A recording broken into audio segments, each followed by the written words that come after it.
ช่องระฆังทองสวัสดีค่ะคลิปนี้มาดูแนวทางมัดรวมฮานอยของเจนุกบารมีมหาเฮงนะคะ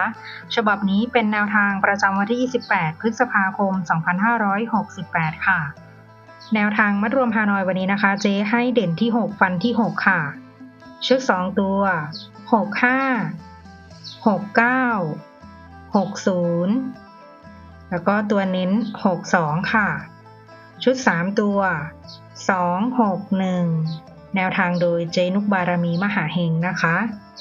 แนวทางมีเข้ามีหลุดค่ะถ้าใครเห็นเลขแล้วชอบค่อยตามแต่ถ้าไม่ชอบปล่อยผ่านก่อนได้เลยนะคะฝากกดไลค์กดแชร์กดติดตามพร้อมกดกระดิ่งแจ้งเตือนเพื่อที่จะไม่พลาดคลิปใหม่ๆจากช่องระฆังทองด้วยนะคะ